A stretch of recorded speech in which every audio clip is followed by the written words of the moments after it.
Oh, I don't know where to begin. I don't know where to begin, man. Jay Morrison.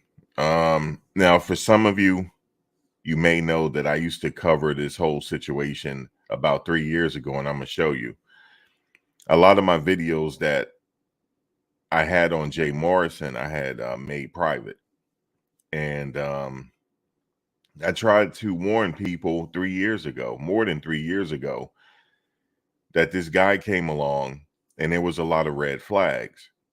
Now, if you don't know who Jay Morrison is a social media influencer. He's an influencer, and he came along. He was on the Breakfast Club. He talked to Boyce Watkins and a lot of other people. He went on Vlad, and he started this Tulsa real estate fund. And it's funny how he put in Tulsa. Tulsa, Black Wall Street. When you think of Black Wall Street, you often think of Tulsa. There was a couple of Black Wall Streets around the country back in the day. It wasn't just Tulsa, but Tulsa was famous because it was burned down and ended by the powers that be. So when you think of historically speaking, when you think of Black Wall Street, you're thinking of Tulsa, but Tulsa was all over the place. I mean, well, Black Wall Street was all over the place. And the reason why that was the case is because they had no other choice back in the day but to do for themselves because of segregation. And people were thriving during segregation in the Black community. And you had your own grocery stores, doctors, everything, and it was thriving. But then when desegregation came, that ended all of that because people were not forced, but through desegregation, the money left their communities and branched out, and it's still like that today. Many people argue that desegregation hurt us as a community. But that's just for another video. But I'm getting back to Jay Morrison for a second. So he came up with the Tulsa Real Estate Fund, Tulsa Real Estate. And his purpose was we're going to buy a bunch of property. We're going to buy back the block. That was his thing. We're going to buy back the block together. You're going to invest your money, and I'm going to take that money and put it in a fund, and we're going to use that money to go buy property. And then we're going to reap the blessings of when we sell. And that's what he was selling. And I tried to say, I don't know about this. I said, I don't know about this. And it seems like he's trying to sell the Black House now. The back here, he purchased this building back here called the Legacy Center. And we're going to buy back the block. Here's the Black House. In Washington, you have the White House.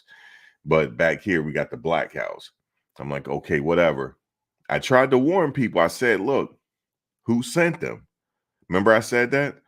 I'm going to show you that I did make videos on him. I'm going to show you because I got the receipts. People, we want to see receipts. And I said something ain't right here. Something. And why do I know that? I don't know Jay Morrison. I don't know him personally, but I go off common sense. And I'm like, something's not right here. And it looks like these people are going to lose their money. But if you look at the fine print, he didn't guarantee anything in the fine print. So it appears that he's going to be allegedly filing for bankruptcy or something like that, or maybe he already has. But we're going to get into that. But a lot of people, man, they target people on social media. They they'll call you king, they'll call you brother. That's why Black people don't want to, they spend their money frivolously, and they're not trying to invest. A lot of people say that just to get you to invest your money. But I'm here to tell you, don't listen to that. Don't listen to those people, man. Don't listen to those people. The best person that you could trust to invest your money is you. Look, we got, everybody has gadgets. This is an iPad. We got iPads, we got cell phones. This is my old cell phone, but we got cell phones. Anything you want to know, anything you want to learn, you can learn it on YouTube. Or if you into reading, you can read it on your iPad or your phone. You can learn anything you want to do, especially with investing your money. If I'm going to invest my money, I'm going to invest my money, right? I'm going to set up my own fund, and which is virtually easy to do now with technology. It cuts out the middleman. Why would you trust these people that come along? Because he's no expert in anything. In fact, I caught him out there. He said that he was a drug dealer on this particular block in New Jersey. That wasn't true because I got family that live on that block. Nobody knows him. So my thing is, who sent them? Who sent Umar Johnson? I tried to warn you guys about Umar Johnson, but people still, they have the right to spend their money with whoever. But then when something falls out, I don't cry wolf then. You should have known. Like you can't trust people that come along and just trust them with your money. We see anything with Bishop Lamar Miller Whitehead. Somebody trusted him and gave him over 60 some $1,000. That's foolish. But anyway, so let's see. Let's go back in time for a second. But guys, for those that's watching, thank you for watching. Please like, comment, share, subscribe. All that'll be greatly appreciated. Please give me a like on this video, because a lot of my videos didn't get love on Jay Morrison, but I was one of the first to be going at him. A lot of people now saying, "Look, I was doing this. I was doing this about 3 or 4 years ago, man. I was. I know we got pocket watching with JT out there. I was doing it before him, actually. But then I remember when pocket watching with JT came along. I remember when he came along. But nobody listened to him either, apparently. Nobody listened to him. Even the people, let me just say something. That's another video, but this going to be a part 1. I'm coming back with part 2. Now, this video here, let me just share my screen.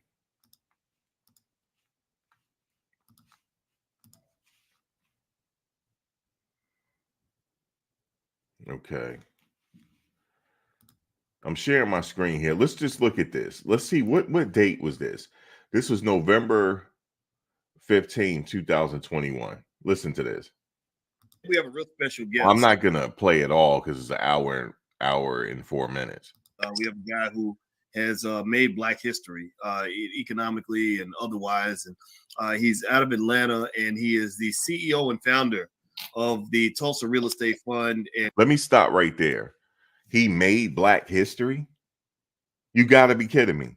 He made Black history? That's how and you could look at Boy's face and tell he made Black history, boys. Because he started the Tulsa Real Estate Fund.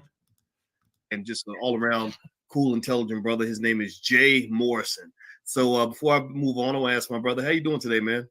I'm well, King. How are you? Peace. I'm doing very well, man. It's great to, you and I haven't had a chance to chop it up online in a while. Right. Yes. Like we got so friendly. We've been just kicking it like privately. We haven't been able to share our energy and our gifts together with the world. So it's awesome to be able to kind of kick it this way and chop it up online. Yeah, man. Well, I'm excited. Man, because I know I went down to Atlanta, and by the way, I might as well just say it now. I just found out that property I told you about in Atlanta, we're closed. Like the closing's like on its way, about to sign the paperwork. So right.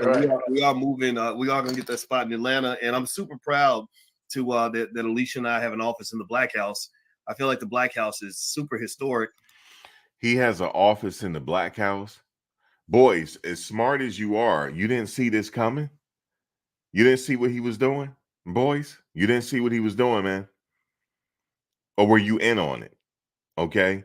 Because I remember you with the whole cryptocurrency thing. You don't talk about that no more. But that's another video. And so everybody should come in the chat, hit the thumbs up button and say hello to our guest, Mr. Jay Morrison. So before moving into that, though, I for those who are not aware of all the great work you've done, tell them a little bit about yourself and your background. all the great work you have done? Around and how we got to where we are right now. Yeah, sure. And I want to say peace to the whole B1 nation, the B1 family. And for those especially who I got to either break bread with or kind of just convene with at our All Black National Convention. That was an amazing time of fellowship. So shout out and salute to everyone that was there. I'm still getting DMs and inboxes about just our festivities there. But your family, yeah, absolutely.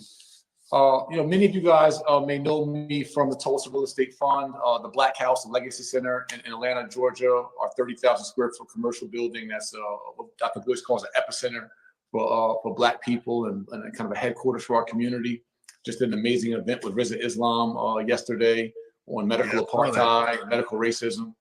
Or the Jay Morrison Academy and our infamous corner classes, right? Where we've taught in the streets, 34, 35 cities. We've held 65 free corner classes throughout the country, as well as an infamous 24-hour corner class where we taught financial literacy for 24 hours straight. Taught 12 classes, one class every 2 hours. My question is, he said they were teaching financial literacy, but okay, he's selling that spot now, though. That Legacy Center in back of me, as you see right here, that Legacy Center getting sold now. It's getting sold. From what I heard, it's getting sold. But anyway, let's go. For 24 hours on Lee and Abernathy in Atlanta. I just want to say again, guys, if you want to learn anything, you learn it on your own, man. Don't follow these people, man. Don't follow these people. I'm telling you. Now, I'm from New Jersey, but I've been in Atlanta now about 7 years. And I'm wearing this cool Atlanta fluent. You see, he said he's from New Jersey. Now, part of his story was he used to be a drug dealer on this certain street in New Jersey, but nobody knows him. So he was lying, I think. That's just my opinion on it. He's lying. Because nobody know him for selling major weight out there. Nobody knows him. Wants everything, sure. And our people, Atlanta being such a breeding ground for our people and for Black excellence and such an easy networking ground for entrepreneurs and leading the culture in hip hop and now Black Hollywood, et cetera. I think Atlanta is truly Black Mecca. And so we were happy to build a Black house in Black Mecca. But prior to that, I just turned 41 October 30th. And actually I got to celebrate that at the convention and have our people celebrate with me. But that marks 20 years in the real estate business, 20 years in the industry. I've started in real estate unofficially, and I'll use my quotes because it was official, but my mind wasn't all the way in it. I was actually on parole at 22 years old. And I had been in the streets from 15 years old. I grew up in Somerville, New Jersey, Plainfield, New Jersey, left Newark, New Jersey, where my environment was going through poverty and the streets was what I thought. You see where he say Newark, New Jersey? It was a street he was talking about. I'm not going to name the street, but he mentioned Newark, New Jersey a lot, but he was not on that street. I'm trying to tell you guys, I didn't live too far from there, from the street he talking about. Nobody knows him.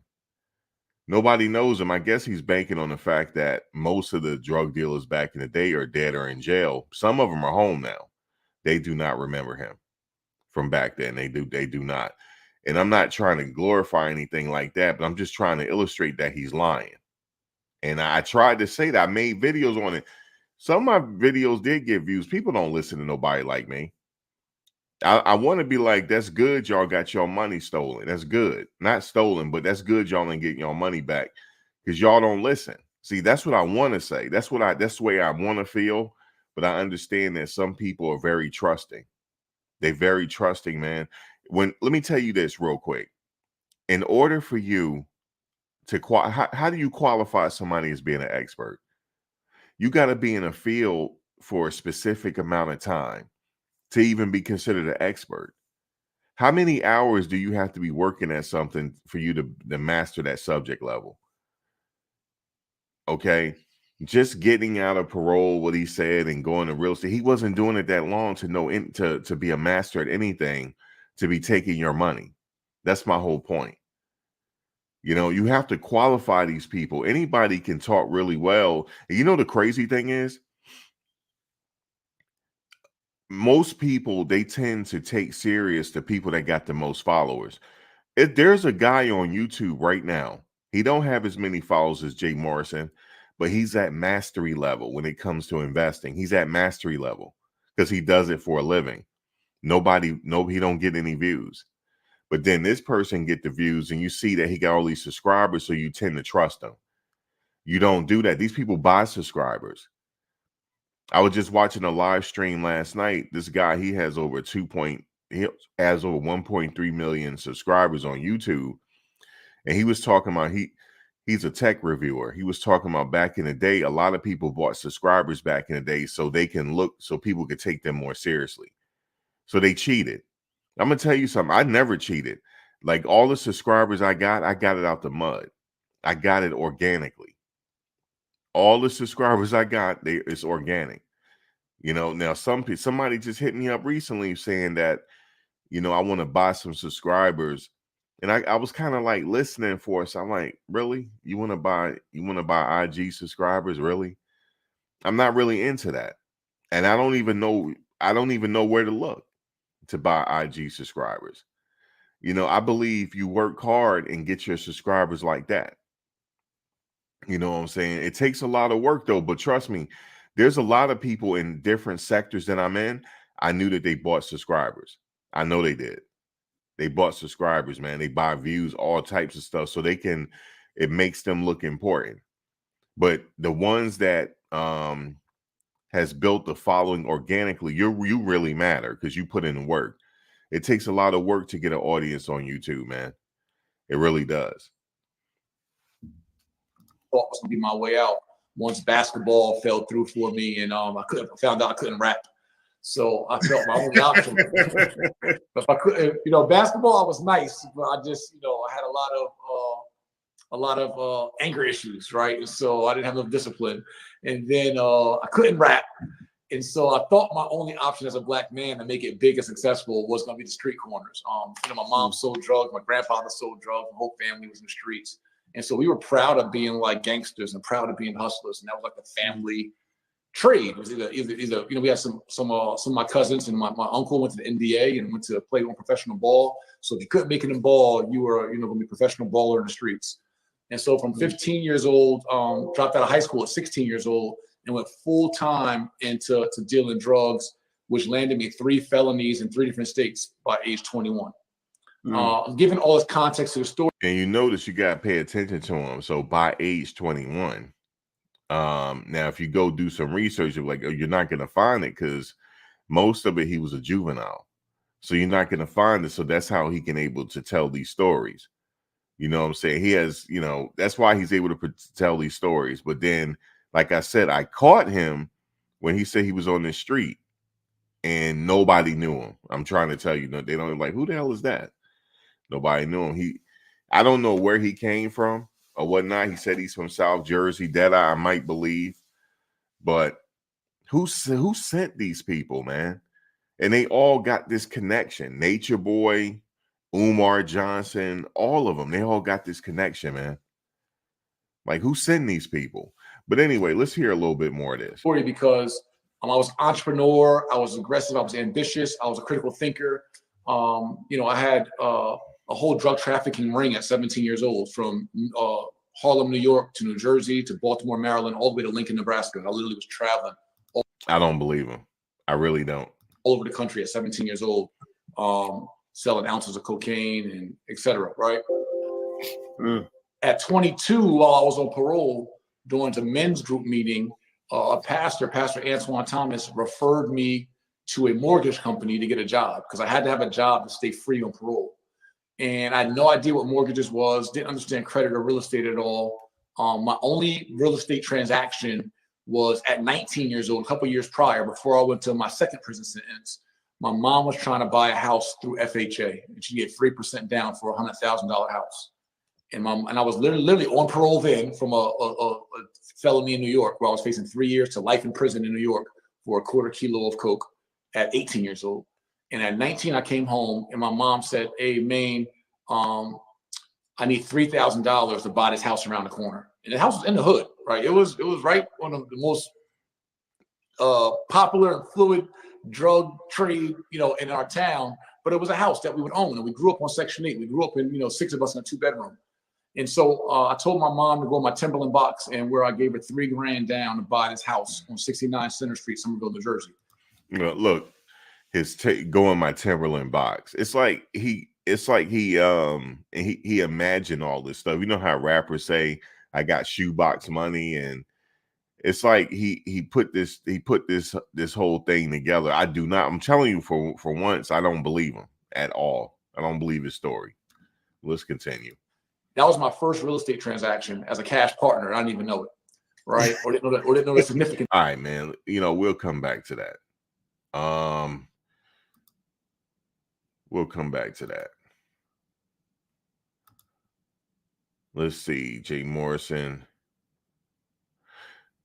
All right, so let me share this.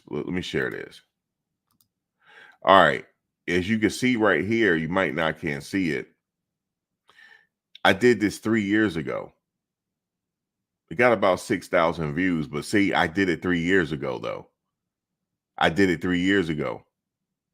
Do you realize, guys, I got videos on Nature Boy that I got private, because a lot of people that came along and they're talking about Nature Boy, I'm still like, I'll be like this.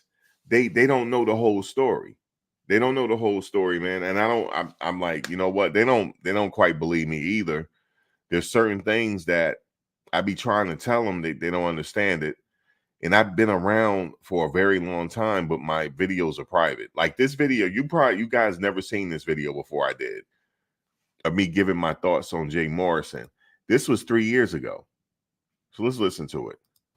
What's up, y'all? Welcome back to another video. Hope all is well.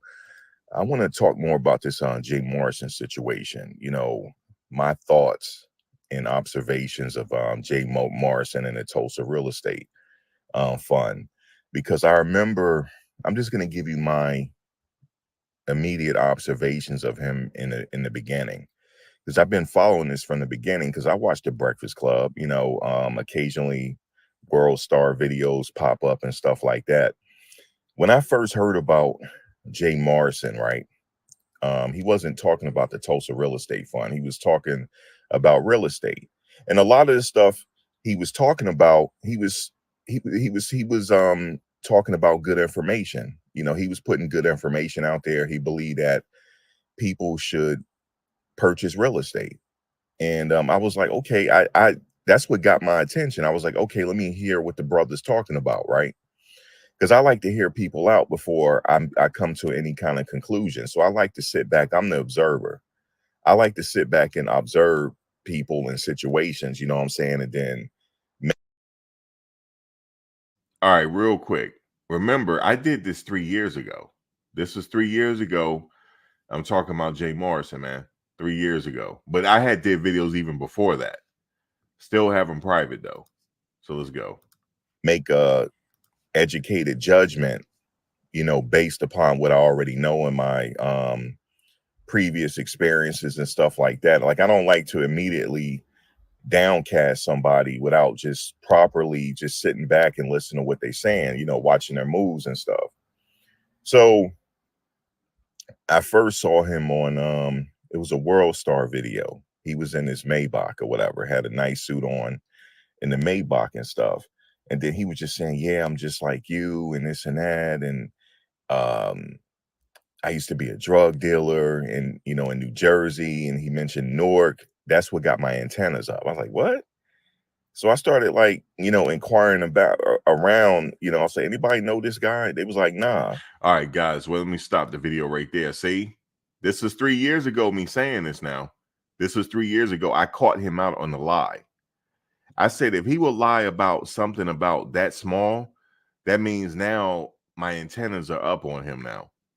For him, because nobody know him around this block, man. Nobody. All right, let me continue. Because the area that he said that he was moving weight in, I asked around and nobody knew him or whatever. And also, a lot of people from that era, they're either dead or they're in jail. But a lot of people are starting to come out. A lot of people that got 20 years back in the day, they starting to come home. And a lot of my peoples didn't know who this guy was. So I'm like, okay, that put my antennas up. I said, something's up here, right? Now, I just want to say this, right? These are just my opinions. I'm just one man with an opinion. And I'm going to say this because I'm going to give you my observations of him, because this should be a learning lesson. Like, you can't just, get behind somebody and invest with somebody just because they're popular. You got to really look at their background and stuff like that. And so he talked about just being like the common man. He used to sell drugs. He's been to jail before. And I felt right then and there he was targeting a certain group of people.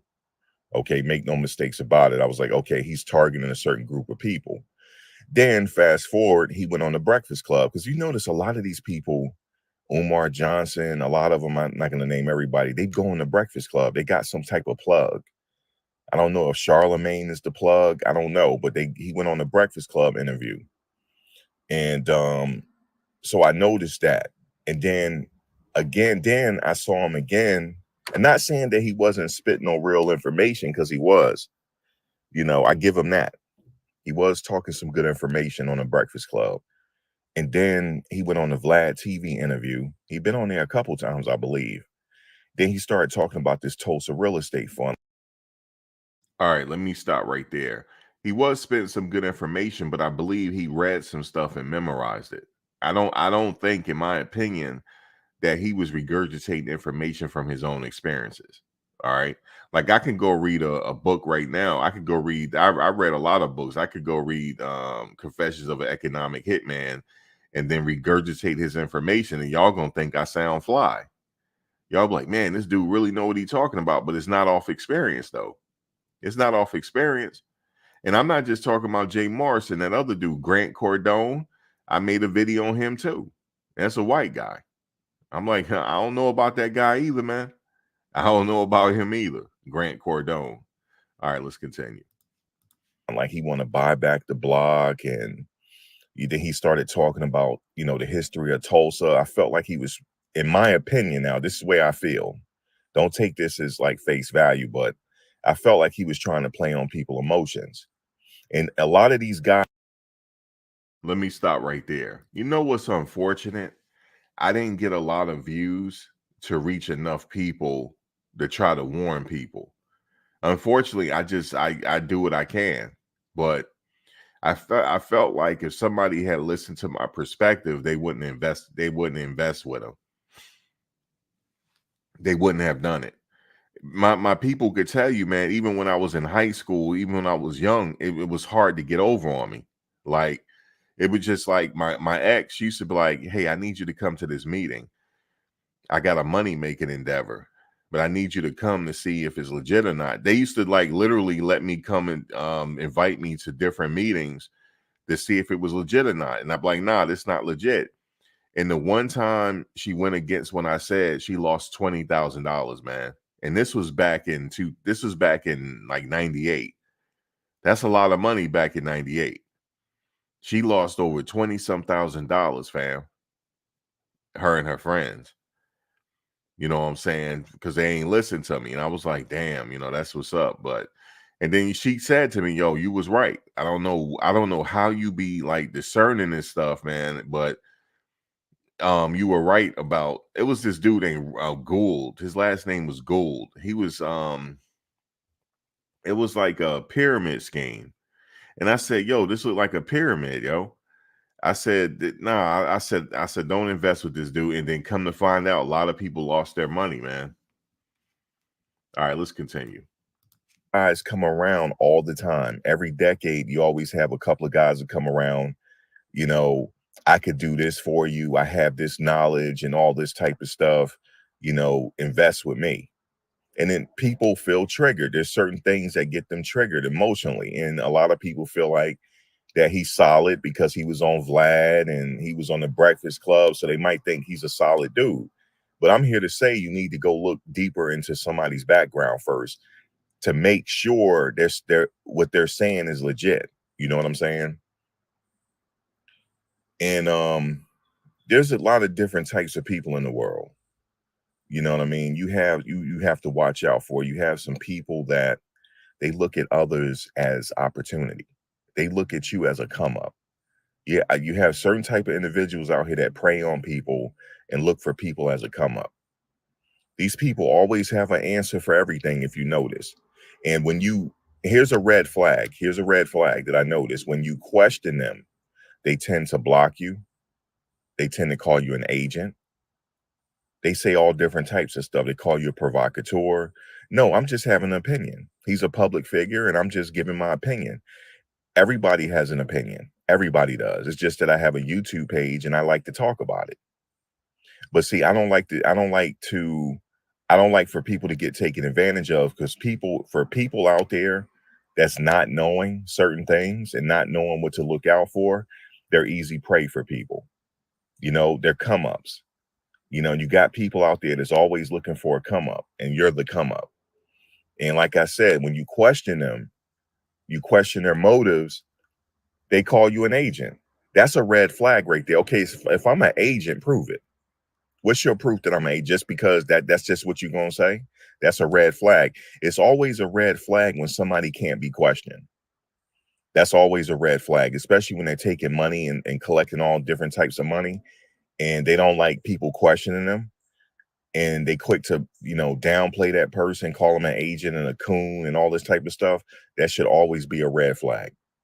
That should always be a red flag to watch that person closely. So fast forward, he has this Tulsa real estate fund. I looked into it. He crossed his T's and dotted all his I's. And he never said that anything was guaranteed. He did offer 8% payable dividend, but he didn't never say when it's going to get paid, and he didn't say specifically when, guaranteed when it's going to get paid, and he didn't say that, and he didn't say anything was guaranteed. And also in a video, he has said that he has to tell his people, he has to be clear and let his people know that this is a high risk investment. He said this. So I've been watching them. A lot of people like that, you really got to watch them closely. You know, they'll play on your emotions and call you king and queen and all that type of stuff. I don't care about the king and queen talk, man. Just, let me know, give me some information, and let me go do my own research. Because you don't need to invest with somebody to go buy back the block, quote unquote. You can go buy your own real estate. You can save your own money up and go take out your own mortgage. You see what I'm saying? And let me tell you something. If you want to learn something about anything, it's all on the internet for you. But see, what people do is they look for saviors. Now a lot of people ain't talking about the pastors no more. Now we got these people come along. They're like replacing the pastors. Because, back in the day, I used to, look at these pastors. I'm like, it's churches on every corner, and it's messed up in this neighborhood, and they're sitting here collecting money. And they sitting here talking down on their parishioners. And I'm like, this is a scam.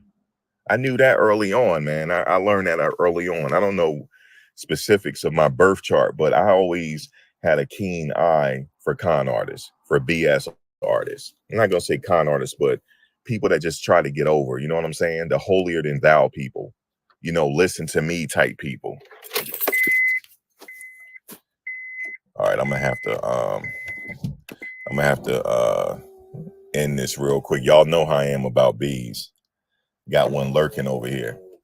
Always keep a crooked eye out for the bees. Some people say jakes, but the bees and the jakes. Let me stop.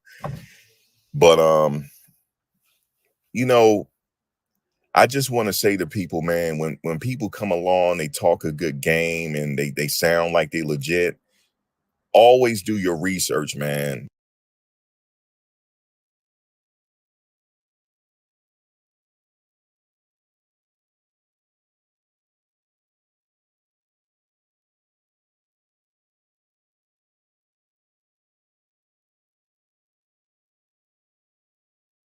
Back, is Jay Morrison a con artist? Is he a con man? Okay, I'm going to give you my opinion on that. I've been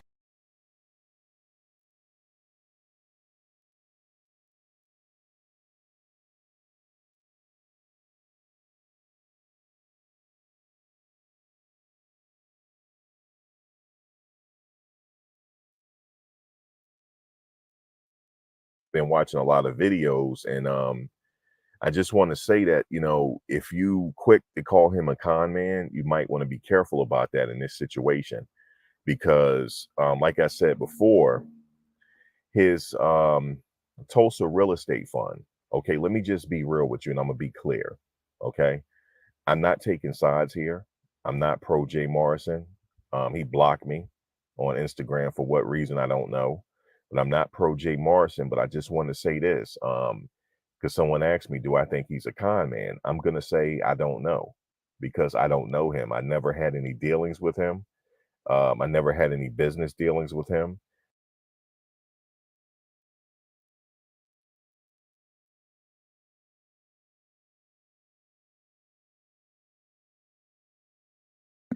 Now I'm very weary of him. Like, I had to put that disclaimer out there because he was going around flagging people and all types of stuff back then. So I had to say, look, let me be clear. I don't know this guy, but I'm just speaking from what I see. Yeah, he blocked me and all types of stuff back then. But I just want to say this. I wouldn't quick to call him a con man because of this situation. Because of I'm talking specifically about the Tulsa real estate fund, because when people invested, okay, or donated or whatever, I say donation, but you have to read the fine print. I keep stressing this in videos because I want to help somebody out. People don't donate it or invested thousands of dollars here. And my question in my last video, I said, be honest with me. Did you actually read the fine print? Did you do that? Because if you read the fine print, it spells out everything that he wanted to do. It spelled out everything that he had planned to do with this Tulsa real estate fund. It spelled it out, everything. It said that your money had to be held for a specific period of time. Um, you know, I received a comment saying that, well, even still, he presented himself a certain way. I don't care how he presented himself. You have to read the fine print. And also, you could take it a step further and have your lawyer look at it. Like, look, I want to invest my life inheritance in this fund. I really believe in it. But can you look at the paperwork and tell me, is this the best thing for my life at this particular time? You could have easily went and talked to someone that actually knows about contracts or whatever, and went that route. You know, I'm sorry that people felt like they lost money. Then there's a lot of talk about him paying himself a salary. Of course, he's going to pay himself a salary if he got to run the fund. He's going to pay himself a salary. I don't see anything wrong with that. To be honest with you, I don't see anything wrong with him paying himself a salary. I don't care. I don't care what the dollar amount is. He's actually running the fund. If he see fit, let's say, let me give you a dollar amount. Let's say if he said, I got to pay myself 500,000 a year. Hey, it is what it is. But my thing is, you got to read the fine print before you invest in anything out here. You cannot just say, okay, he looks like a stand-up, upright individual. You still got to read the fine print. You still got to know if this is a liquid investment or not. Is this liquid? If I need emergency $20,000, can I go in this fund and get it ASAP? If you read it, it's going to say no. If you read it clearly. And he never said after the first year you're going to get 8%. He said it's a possibility depending on what the fund does. It's a possibility. Now I know one guy said that, I'm not saying that he's a con artist, but he said that, what did he say? He said it was unethical. Okay, you know what's unethical? Not reading before you invest in something. That's unethical. Okay, well, whether he's unethical or not, that's up for debate. I never had any dealings with him, so I don't know if he's unethical or not. What was horrible for me is to give, let's say, $10,000 or $500. I'm not even going to give $500 if I don't know what the situation is about. Totally, I'm talking about all the fine print. Because if you read all the fine print and you maybe sat on it for a while, you may not have donated. So that's my opinion on it. Whether I think he's a con artist or not, I can't say that he's a con artist because I don't know him. I never had any dealings with him. I can't go solely off of what Tony the Closer is saying because I'm not saying Tony the Closer is lying, but that's Tony the Closer experiences with Jay Morrison. You know, my experiences, I don't have any experiences with him, but I'm just going off of the paperwork. If you just go solely off of the paperwork, I don't know if I would. I don't know if I would even invest, to be honest with you, because it's just not that much of a liquid investment. You know, for me, you know, what if I first of all, I don't want to invest money on something that I'm not sure that I'm gonna get my money back. Now, for some people, because everybody's not complaining about this. All right. So let me just stop right there. Okay. So I'm just going over I'm just going over some things here that I'm just proving that here's another video. I'm just proving that I've been talking about him. Now this video here, by the grace of God, it got 841 views, but nobody listened to it. You know what I'm saying? So it's a lot of people complain, "Oh my God, my money, my money." It's I was talking about this yesterday with some people. Like I had talked about Nature Boy years ago. I even tried to warn him that if he don't stop, he going to jail. I tried to. I still have the video. I still have it when he came on my panel one time. And guess what? He wound up going to jail because I said it's very easy to set him up for because of the life he's living. And look what happened. He's sitting up in the bang for life now. A lot of people came along. Umar Johnson. I remember Young Pharaoh. I made a video on Young Pharaoh. I still have it. He said that he was suing YouTube. I said, man, if y'all donate money, y'all crazy. And then he got mad because that video had got a lot of views. And he got mad about it because I was saying, and people say, yo, Young Pharaoh live now. He's saying, come on his panel. I said, I ain't going on his panel. I just know that he fugazi, you know? So let's play this one. Me to do this is when I saw a protest out in front of his office building called the Black House. This gentleman called Tony the Closer scheduled a protest saying no refunds, no justice, something like that. And I decided that I wanted to make videos, but I wanted to come a little differently. I wanted to inform. Now, it was Tony the Closer that was out there in front of the Black House performing a protest, right? Did you know the lady that was out there with him during that protest, she was connected to Nature Boy? Because he had went to New Jersey and was in his house filming his life for 24 hours. She was connected to that. Crazy, man. Crazy. But nobody listened to me because I don't get no views like that. So like people like, damn, like, and then some people come along because they get a lot of views and they claim that they the first to be warning people. Nah, I was, man. But this real shit don't get no views. It don't. But I hate to tell y'all I told y'all so, but man, you could clearly see here 3 years ago I was talking about it. Foreign people that before you get into any kind of money situation, any kind of deal with anybody, it doesn't matter if they popular. You don't want to get into a situation just because somebody is popular. You have to look at the paperwork because anybody can tell you anything. Anybody can call you king and they tell you what you want to hear. But the most important thing is to always read the fine print. Whether you sign up for a life insurance policy, whether it's a variable appreciable life policy, whole life policy, whatever it is, you want to know exactly what you're purchasing. And that's the theme of all my videos. Okay, some of you keep missing it. I said I'm going to continue to make videos on this because some people keep missing. I keep getting comments and I'm like, if they would actually listen to the video, they wouldn't even be commenting on this. Okay, because my purpose is to inform younger people to read the fine print. Don't just invest in something just because somebody's been on World Star, somebody's been on the Breakfast Club. By the way, the Breakfast Club took down all his videos. I wonder why. And I'm not here defaming his name. I just want to know why they took his videos down.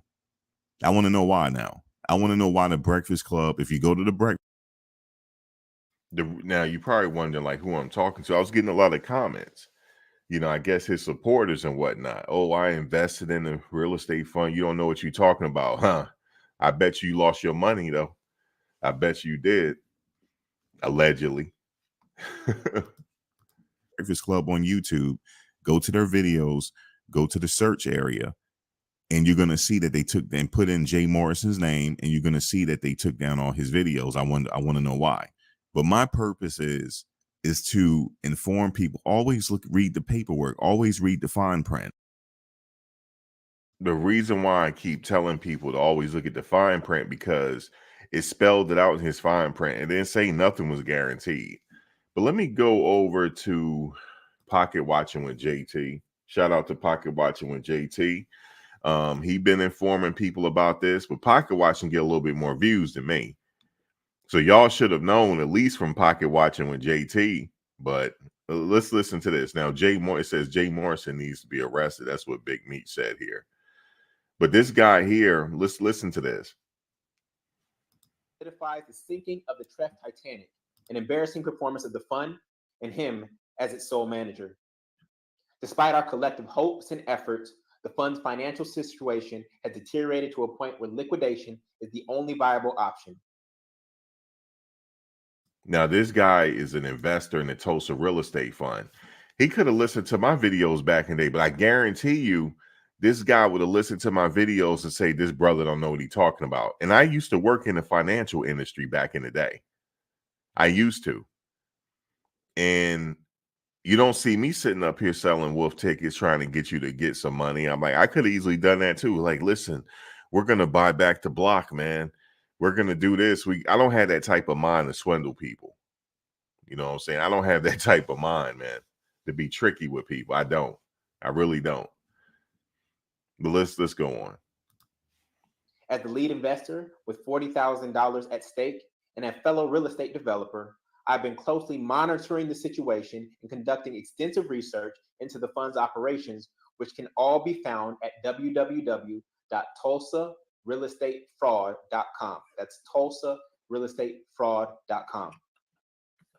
Over the past year, I've made numerous attempts to communicate privately with Jay Morrison, the fund's manager, to address concerns and seek clarity on the fund's status long before it got to this point. However, hold on, let me find that. TulsaRealEstateFraud.com. Let's see. Tulsa Real Estate Fraud. Let's see if it comes up. I must have too many windows open, man. Okay. The Legacy Center. Okay. All right. Read this first.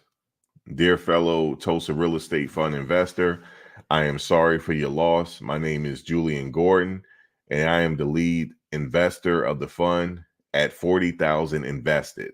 This man invested $40,000.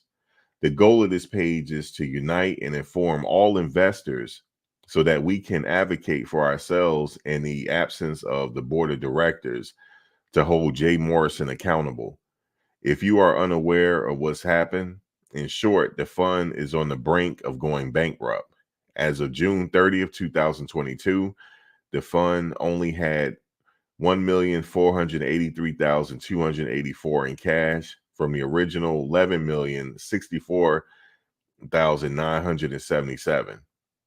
The $11 million is only worth $3,292,231 now. That's a 70%. That it's not funny, but it's a 70% loss, or 7.8 million from June 30th, 2021 through 2022. It took another 1,044,236 loss. Given that we are in August of 2023, the fund likely has less than 500,000 left. The fund only has 4,291,064 in the real estate assets, which is only 39% of the original 11 million. Note, he put this in red, the first SEC investigation 6 months into the fund that showed no findings was before Jay Morrison started making questionable leadership decisions that violate his fiduciary duty to the investors. He will continue to use that as a token of integrity, but it does not apply to the later decisions listed below. All right, so let's go back to his video here. This is this guy here. But my thing is, I want to say this to people, right? If you had read the fine print, it spelled it out to you that you donate money in shaky waters. It spelled it out. It did. It spelled it out. But I understand Jay Morrison was very popular and a likable guy. And you're like, okay, let me go hand him $40,000. Man, listen, I could have told you what to do with that $40,000. You can go invest it yourself. You don't need nobody. Just like the whole the trouble that the pastor got in, the bishop got into. Why would you give the bishop $60,000, man? $69,000. Why would you do that? Why would you give the bit? It's crazy. I don't know. It's crazy. But anyway, let me hear what the gentleman had to say. My request for meetings were repeatedly ignored, leaving me with no choice but to share my findings publicly to ensure that all 15,000 investors worldwide are informed about the actions of the fund's management. Based on the limited information available from the fund's outdated SEC filings and a recent investor call on April 2nd, 2024, it has become apparent that Jay Morrison is proceeding with the liquidation of the fund. The decision is a direct result of the fund's near bankruptcy status, driven by mismanagement, excessive operating costs, and questionable investment practices. At his last State of the Union address on August 11, 2023, the fund only had $575,531 in cash, which has likely been depleted by now. The Legacy Center, aka the Black House, which was owned in cash for a better part of the 6 years, was refinanced, which allowed Jay Morrison to extract another $1.5 million from the fund to cover significant operating losses and his sizable management fee. As investors, we must confront the harsh reality of this situation. The probability of recovering our investment capital is exceedingly low, and the fund's remaining assets are insufficient to cover its liabilities. The most egregious violation appears to be the purchase of Jay Morrison's personal residence using the fund's money through an anonymous LLC, as well as a one-sided agreement for the adjacent 27 acres of land, which he will personally own and retain for his family when the fund shuts down and cannot act on the fund's right to develop on that land. While the TREF subscription agreement granted Jay Morrison significant control over the fund's operations, it doesn't absolve him of his fiduciary duty to act in the best interest of the investors. The evidence we have compiled strongly suggests that he has violated this duty through self-dealing, misappropriation of funds, and gross negligence. To address these issues, we have filed numerous complaints, hundreds of complaints, with the SEC or Securities and Exchange. Now, I honestly do believe the feds know about this. I honestly think so. So basically, he had over 13,000 people invest in the Tulsa real estate fund. I give him that. To get 13,000 people to invest, holy crap. And so he was supposed to be using that money to invest in stuff, but he came up with creative ways, allegedly, to siphon money out of that fund, whether it be like start another LLC and then pay that LLC money to buy a property which that he owns the LLC, or even him paying his administrative costs, for him running the fund. He would pay himself $1 million alleged. I'm just saying that he would come up with creative ways to siphon that money. You know what I'm saying? So I honestly believe if they look into this, they might have some action in court here. You know what I'm saying? I'm not saying it's a Ponzi scheme, but I give it to Jay Morrison, man. He was really creative in this whole fund, man. I give it to him. And to get 13,000 people, this gentleman don't seem like he's stupid. He doesn't seem stupid at all. He seems very intelligent. And to get him to cough over $40,000, holy crap. Commission and the Fulton County District Attorney's I think Jay Morrison should have been a preacher. office. However, the lack of transparency from these agencies has left us uncertain as to whether our concerns are being properly investigated. The DA's office in particular is currently preoccupied with very high-profile cases, which may delay any action on our behalf. In terms of our next steps as investors, many people want to do a class action lawsuit. But class action lawsuits are primarily for going up against big companies that have a lot of assets to draw from on their balance sheet. In this instance, family, there are very few assets to recoup in the Tulsa Real Estate Fund, so that would be a waste of time. In light of this, I believe that our best course of action is to mobilize our collective voice and draw attention to our plight.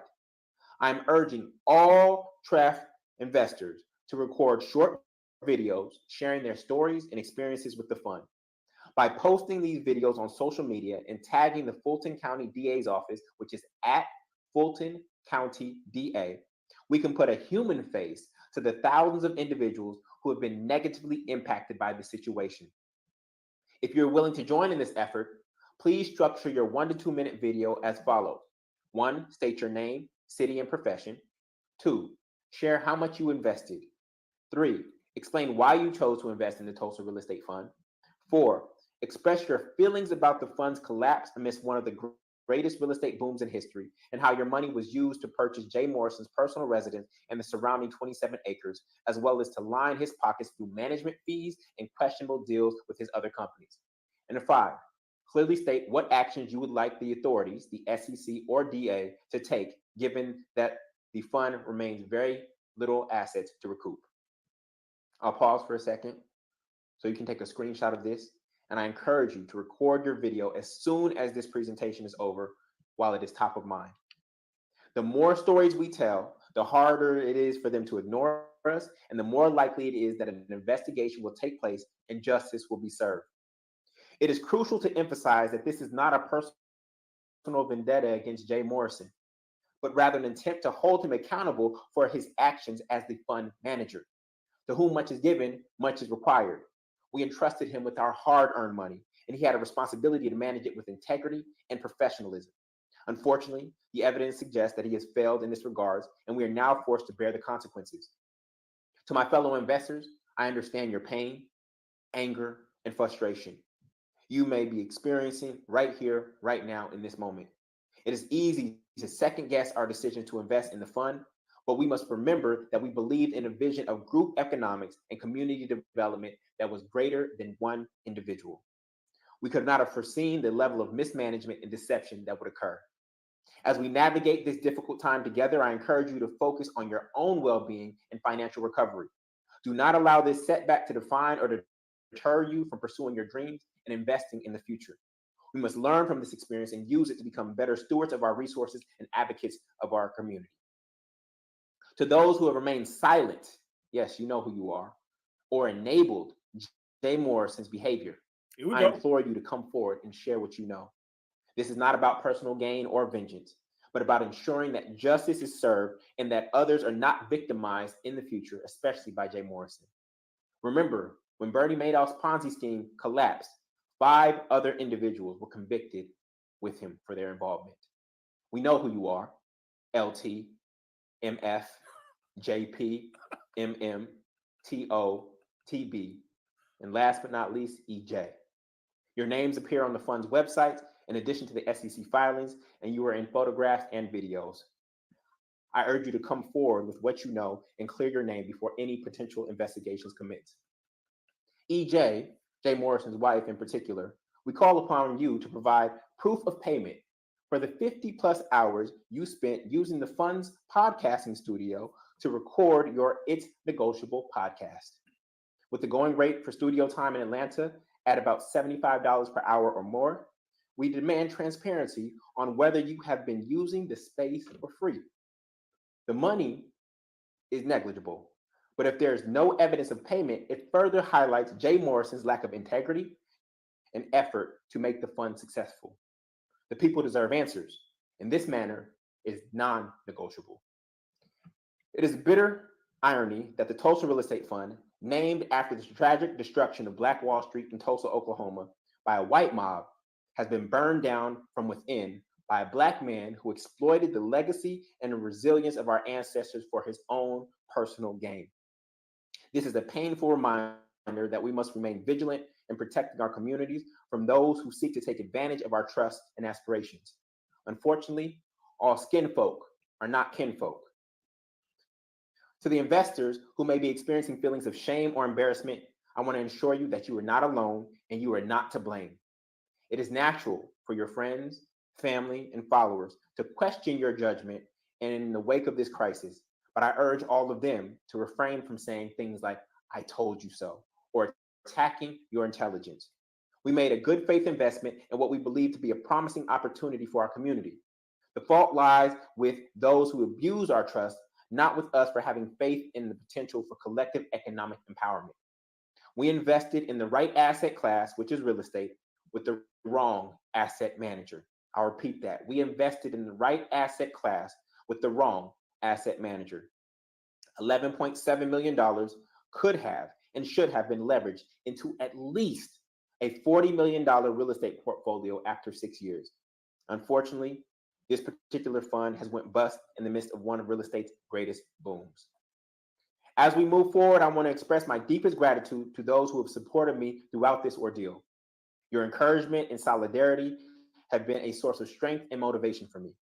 I also want to thank the whistleblowers, the investors, non-investors, insiders, influencers, and private investigators who have come forward with information and evidence.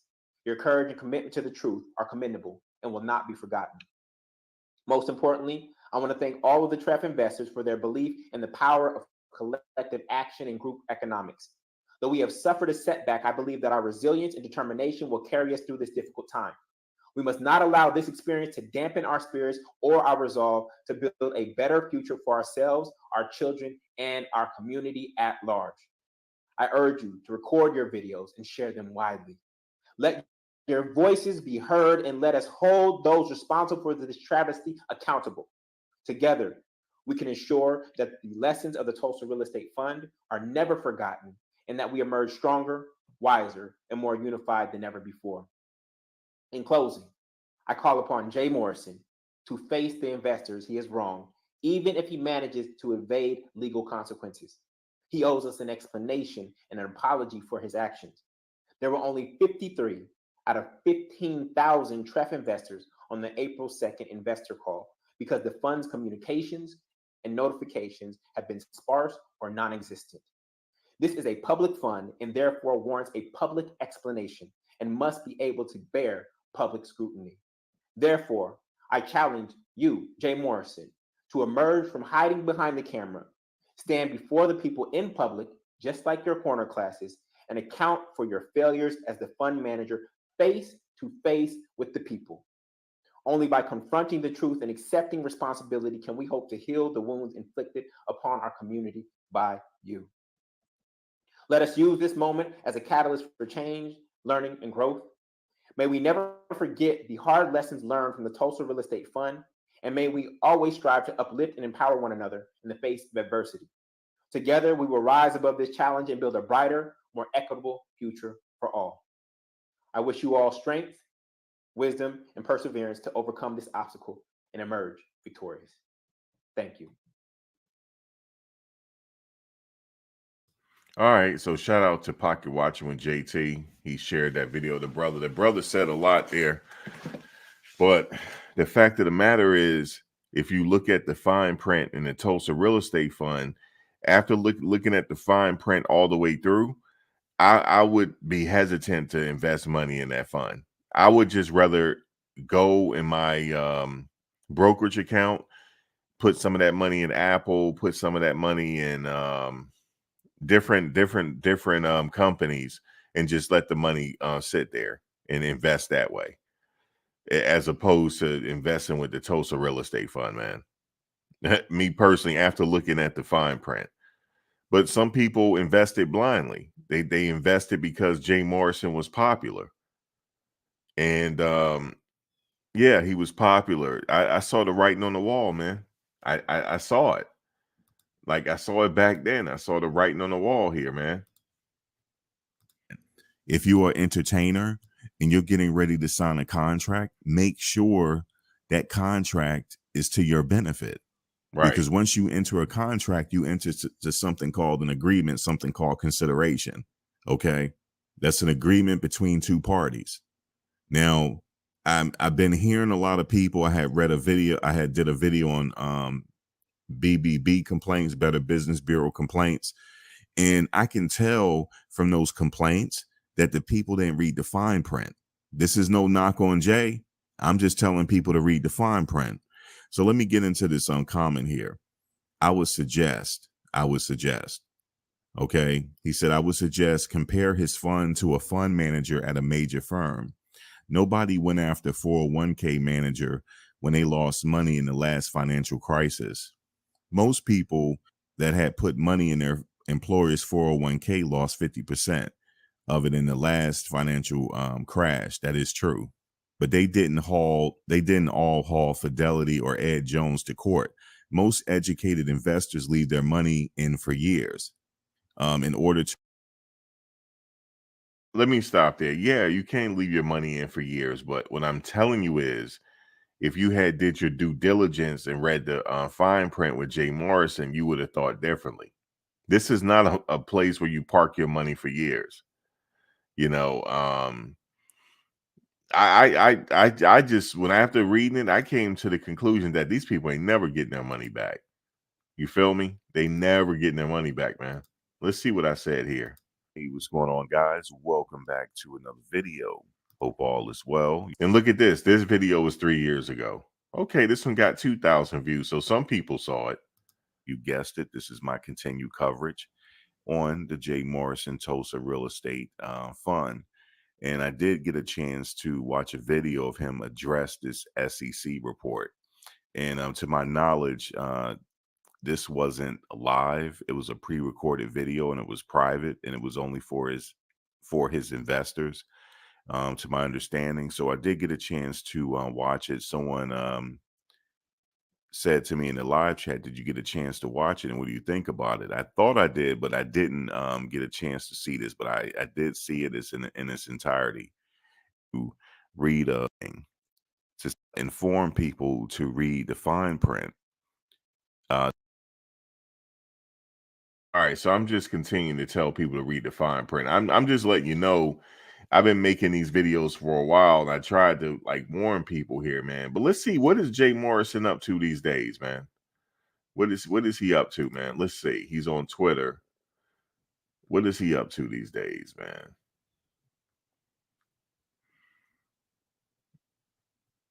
The path to setting up a private trust. Why would you listen to him? He said, what would you do with a $20,000 tax refund? Below. Go. All right, 20,000 hit the account. What you gonna do? Comment below. Go. Yeah, what you gonna do with it? Like you. Hold on, let's see what he's saying here. What comes to mind is a very vital scripture. Hosea. All right, I'm just letting you know right here. As soon as I saw this video, if I'm looking into Jay Morrison, right, and as soon as I see this video with the dude with the cowboy hat on, I'm immediately clicking off. Immediately clicking off, just because I don't like his cowboy hat, man. Isaiah 4:6. My people are destroyed due to lack of knowledge. And that is so important. We're not destroyed to the. I wouldn't even listen to him just because of the cowboy hat, yo. So let's move on. Game right here on your income tax refund. Most people say they're going to save their money or pay down debt. So if you're going to save it, put it in high interest accounts like a certificate of deposit at your local bank. Try to get 5% plus interest, so you're at least beating inflation and not losing money. Or dump it into an IUL, right, where you get uninterrupted compounding interest on your money, and it's still liquid while increasing your death benefit through your life insurance policy. Now, if you're going to pay down debt, pay down your highest interest debt first. Whatever the highest interest cards, knock that out, and then knock the next highest interest cards out. So you're lowering your utilization ratio. And then once you do that, stop using your personal credit. Transfer all your credit over to your business credit through an LLC, because it doesn't show in your credit report, and you can still use the debt without affecting your utilization ratio and go get other loans.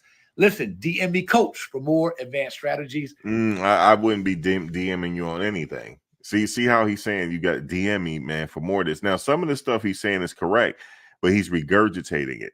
He's not living off experience. I can easily do that. Yeah. When you go get a business credit card, yeah, that's not reporting on your personal credit. So if you get a business credit card for $30,000 and you use 10,000, you take 10,000 off the card, and then like, all right, I'm gonna go invest this money real quick to try to flip it. Yeah, that money is not going to be on your personal account. I think a lot of people know that. Well, if you don't know now, you know. If you go get a business credit card, that's not reporting on your consumer credit report. It's not, because the business is a different entity, right? But see, he'll put little small information out there like that. You're like, damn, this dude is fly right here, man. He really spitting that knowledge. But then, okay, you go ahead and DM him. Now you're getting ready to go down a rabbit hole. You feel me? Now you getting ready to go down a rabbit hole with him now. Now because you're more inclined to trust him now. Like, damn, he really know what he talking about. This is a smart dude here. No, anybody could go research that, man. Anybody. Let's see what he's saying here. Bank is offering a 5% CD, which is amazing. I haven't seen CDs at like 5% for real. Or like a 6-month CD. It's like a 6-month CD, certificate of deposit. And you can earn 5% interest during that time, and it's secured, right? It's guaranteed. So I like that product right there. I do like, for security, investing in like blue chip stocks, like your Apples and your Microsofts, and you know what I'm saying? Stock like your Amazons. You see, I just said that recently, right? I said I'd rather take my money and go put it in Apple or go put it in Amazon. I had just said that. But see, when he say it, it mean a little bit more to you because he got more followers. But I'm trying to tell you, you go get all you got to do, you got 20,000, man. You go get you a brokerage account and do research on your own companies and invest. At least if you lose money, you did it. You know, don't trust nobody with your money, man. I do like investing in stocks like that are not guaranteed, but they are super strong and super liquid, and right. I do like that, and just gaining that appreciation. Of course, I like something real estate related as well with it, which might take a little more upfront investment in regards to time, effort, maybe even capital. But obviously, that can appreciate over time and give you cash flow as well. So those are my general thoughts. All right, what else he talking about? Your personal credit the best or better, because it is going to be the foundation to a lot of your business funding opportunities. All right, see right there, I'm not listening to him. He's sitting up there brushing his beard while he's sitting up there giving you advice. I wouldn't listen. I'll click off, man. I'll click off. I'm like, this dude, he's not to take seriously here. It's easy to read a book and regurgitate information, but are you living off experience though? Are you living off experience? That's my thing. Are you living off experience? You see, that's that you gotta, okay, now you want to hold these people accountable. Now you ain't getting your money back, but you should have qualified him in the beginning. What makes him an expert? How many hours has he spent on this subject matter to qualify him as an expert? So yeah, I wouldn't take him serious. He's sitting up there brushing his beard. Now, if your business is producing cash flow and you have infrastructure and you have proper financials and you got customers and you start building independent trade lines and vendor contracts with your business can build credit on its own. But the quickest way to expedite that is by you as a person repairing, restoring, rebuilding your personal credit while you allow your business to be able to grow within itself. All right. Okay, that's something that you can go find that information anywhere. Of course, you got to build your credit. We know that. I think a lot of people know that. But see, he gets so many views and he's spitting this information, it makes people want to trust him. You see what I'm saying? You can easily go out there and say, look, I want to educate myself on what I got to do. Did you know that you could fix your own credit? You could fix your own credit, man. You don't need me or nobody to tell you how to. Just go pick up your phone, because everybody's glued to their phones anyway. Go look at some videos on how to fix your credit. Go look at them, and then you'll eventually learn how to send your letters out and fix your own credit, man. And there's videos on how to use your credit card. Let me give you an example real quick. I was on this. I have another YouTube page talking about people overseas traveling.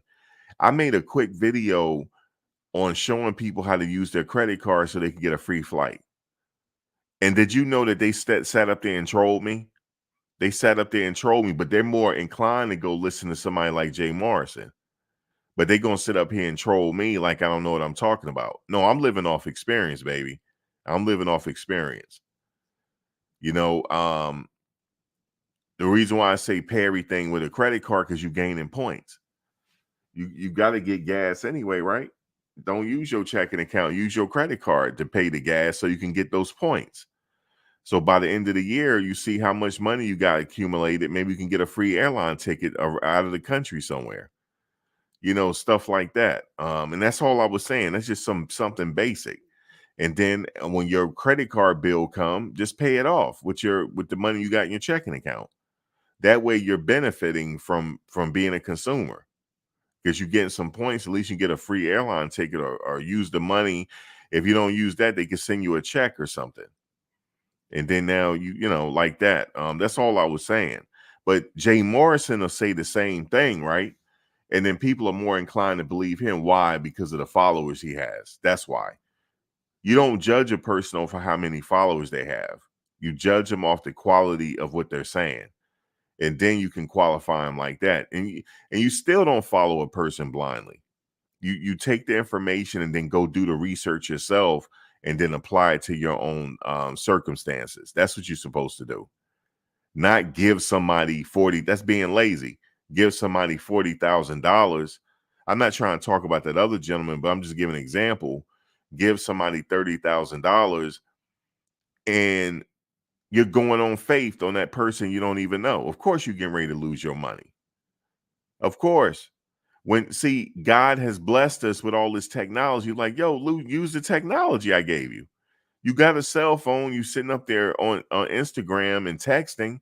Why don't you use that same information and go do some research? And so you don't have to get nobody $30,000, $40,000, $50,000.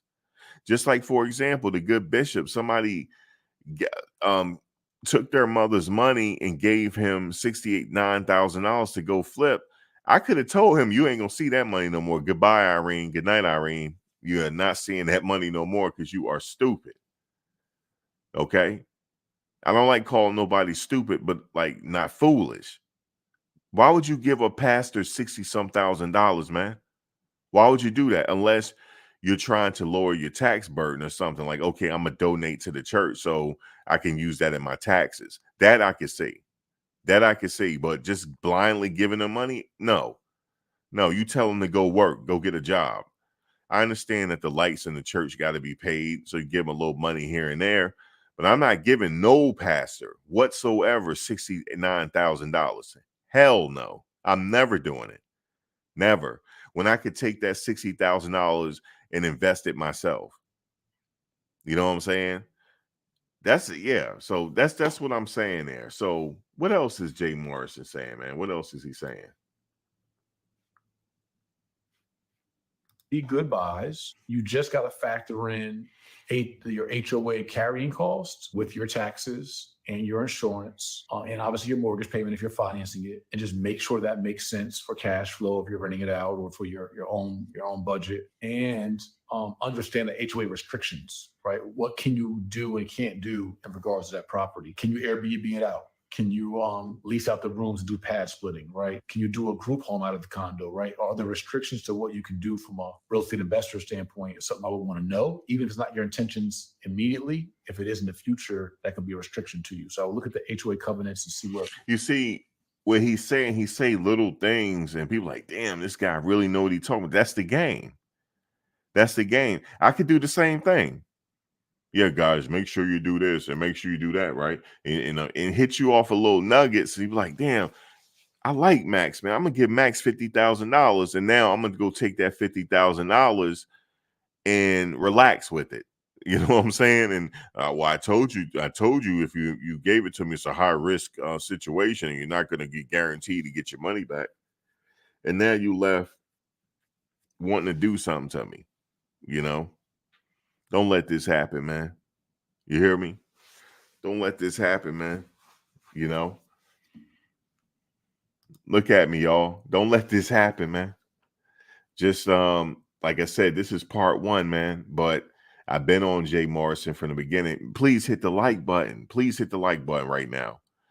You know, so this message could get out, man. Because my message didn't really been getting out like that. But I have the receipts. I've been doing this for well over 3 years. I just took off. People like, damn, I didn't know you were talking about Jay Morrison.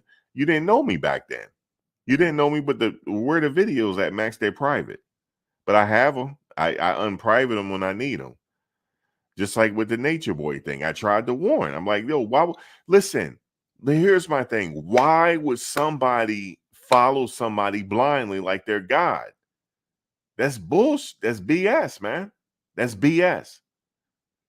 That's BS. You're never supposed to follow somebody blindly.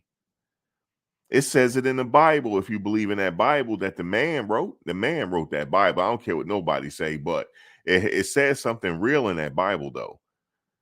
Thou shalt not follow false prophets. It says that. So whoever, even though I know the Bible was man written, it's that this was given down by Moses, but I don't believe in all that. I don't believe in that. But it was something real written in that book, though. You know what I'm saying? Don't follow false prophets, only honor me, whatever it said. I'm paraphrasing. But yeah, don't follow nobody like they're God, man. Don't do that because you're going to have crazy consequences to pay. You never want to put your life in somebody else's hands like they call all the shots, like they're holier than thou when they're human just like you are. They're human just like you are, man. Do never put your faith in another individual, man, because they have the power to make mistakes just like you. Nature Boy used to sit there and talk in circles, man. He sit up there and talk in circles like he's saying something deep. He wasn't saying nothing deep. Who sent these people? Umar the same way, man. Like, I don't be talking about Umar no more. You probably don't even see my videos on Umar, but I still got him.